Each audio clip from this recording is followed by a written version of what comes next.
Hi, I'm Elena. I'm a singer and voice teacher living in Fort Wayne, Indiana. If you're coming here for the first time, welcome. I definitely recommend that you watch from the beginning of this series because you're going to need some of the background information from those videos to understand what I'm talking about here.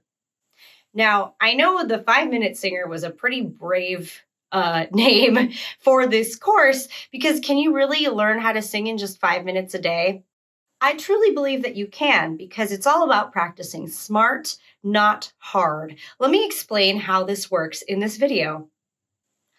First of all, the 5 minutes that you do spend practicing have to be every day and they have to be extremely focused.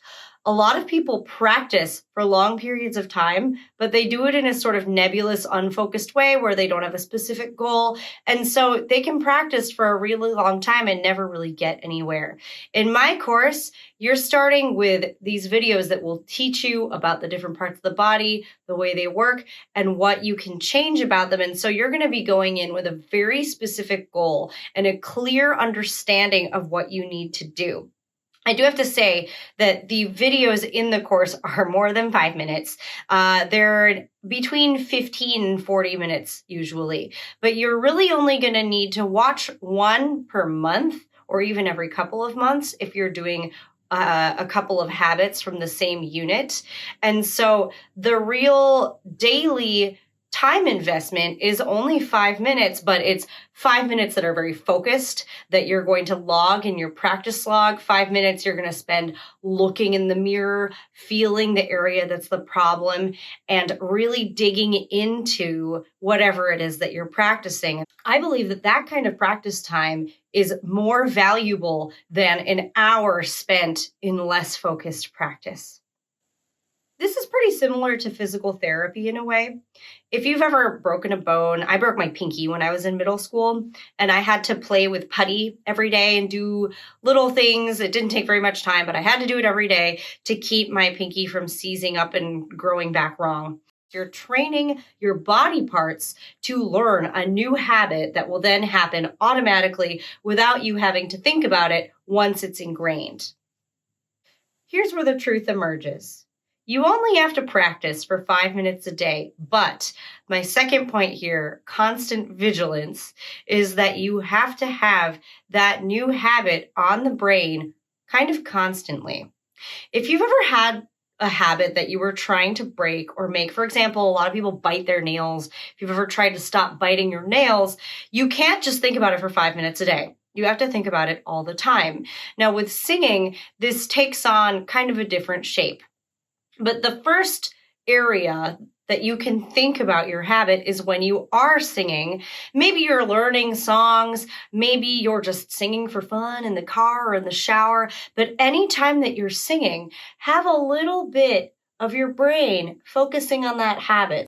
For example, let's say you're working on AO joint alignment or neck alignment, making sure that you're not sticking your neck out like this, making sure that your neck is nice and aligned when you're singing.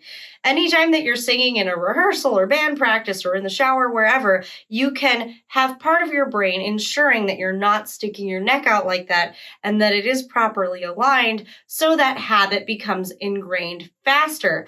If you're using the advice from the previous video where I talked about noticing, getting annoyed, and fixing it, this will be much easier because you'll start to get annoyed when you sing in the wrong position because it's physically uncomfortable, frankly. And so it'll become much easier for you to notice that and fix it even when you are singing outside of that 5-minute practice time.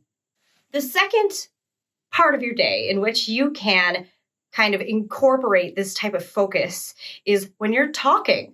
Most of our vocal use is not singing, it's talking. We talk so much more than we sing, but talking is also vocal use. It's the same set of chords and the same mechanism. So let's go back to that example of neck alignment. If you are working on neck alignment, you can make sure you're not talking like this. Similarly to singing like this, talking like this is actually pretty uncomfortable, and many of the vocal vocal habits that you're cultivating, you'll find increase the efficiency of your speaking voice as well. So thinking about that a little bit, even while you're talking, can help that habit to click into place much faster than if you were only thinking about it for 5 minutes and then forgetting about it for the rest of the time.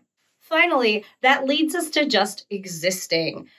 AO joint or neck alignment is a great example for this because you can practice neck alignment pretty much any time that you're not lying down. If you're sitting in class or you're standing in line at the grocery store, you can make sure you're not slouching forward. In fact, that's good for your body anyway. There are many vocal skills that you can practice without making a sound, including inhalation. There are certain breath support exercises that you can kind of do without making a sound, like just holding your diaphragm and your intercostals in place, for example. That kind of work throughout your day will ensure that you're already in a better place when you get to your practice time, which will make practice a lot more efficient and effective and satisfying, frankly. Hopefully now you can see how just 5 minutes of practice a day can help you master a new vocal habit in just 30 days with the right kind of approach. If you would like to start doing that kind of work, go ahead and sign up for my paid course now. I would love to help you accomplish that. Otherwise, I'll see you in the next video.